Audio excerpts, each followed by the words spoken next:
Puluhan juta warga Indonesia hidup tergantung dari sumber daya hutan.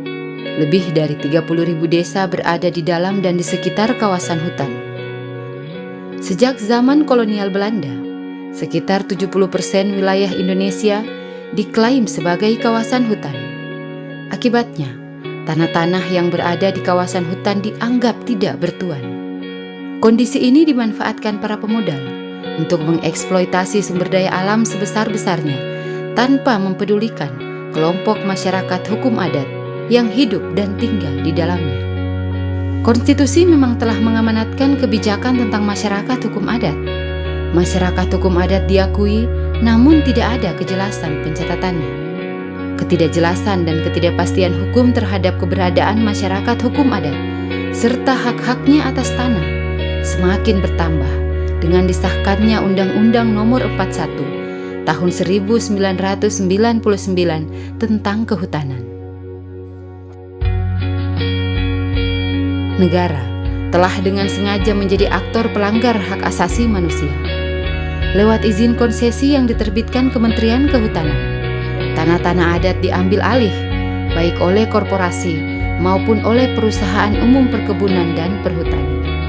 Pola pelanggarannya begitu sistematis, dilegitimasi melalui berbagai kebijakan dan bersifat masif karena melibatkan begitu banyak korban. Konflik-konflik yang melibatkan masyarakat hukum adat di kawasan hutan memiliki intensitas yang cukup tinggi dan cenderung tidak terselesaikan. Sumatera Utara, Kalimantan Timur, Riau, Kalimantan Barat, Jawa Barat, Jawa Timur, Sumatera Selatan, Sulawesi Selatan, Lampung, Maluku, dan Papua adalah sejumlah daerah yang menjadi basis konflik yang melibatkan masyarakat hukum adat di kawasan hutan. Putusan Mahkamah Konstitusi Republik Indonesia Nomor 35 Tahun 2012 atas pengujian terhadap Undang-Undang Kehutanan merupakan suatu terobosan penting dalam proses pembaharuan hukum.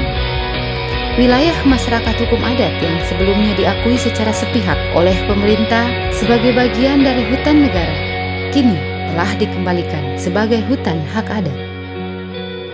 Hal itu pula yang kemudian mendasari dilakukannya inkuiri nasional Komnas HAM tentang masyarakat hukum adat atas wilayahnya di kawasan hutan. Inkuiri nasional merupakan upaya terobosan untuk melakukan penyelidikan mendalam dan sistematis dalam menangani situasi hak asasi manusia, termasuk menangani pelanggaran hak asasi manusia yang rumit dan sistemik.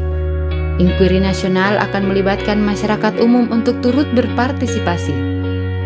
Komnas HAM bersama organisasi mitra pendukung akan mendokumentasikan berbagai kasus pelanggaran hak masyarakat hukum adat yang tersebar di seluruh Indonesia. Secara transparan, inkuiri nasional akan mengumpulkan bukti dari para saksi dan ahli untuk menginvestigasi pola sistematis dari pelanggaran hak asasi manusia, mengidentifikasi temuan-temuan, dan memberikan rekomendasi. Pelaksanaan inkuiri nasional akan menerapkan model dengar kesaksian publik untuk menyuarakan keprihatinan dan pengalaman para korban yang berpuluh tahun terbekap di ruang-ruang sunyi. Agenda dengar kesaksian akan dilaksanakan di 7 wilayah, yaitu wilayah Sumatera, wilayah Jawa, wilayah Bali dan Nusa Tenggara, wilayah Kalimantan, wilayah Sulawesi, wilayah Maluku, dan wilayah Papua.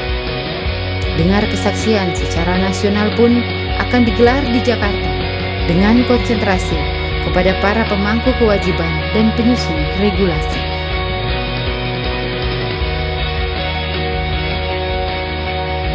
Bagi masyarakat adat, putusan Mahkamah Konstitusi Nomor 35 Tahun 2012 adalah tonggak penting untuk mengukuhkan wilayah masyarakat hukum adat. Amar putusan Mahkamah Konstitusi yang telah memastikan hutan adat bukan hutan negara harus tegak dan segera dilaksanakan. Inilah saatnya kita mendorong pemerintah Indonesia untuk mengakui masyarakat hukum adat, menghormati hak-hak mereka, dan mengembalikan wilayah kedaulatan mereka. Mereka, masyarakat hukum adat, adalah sumbu negeri ini.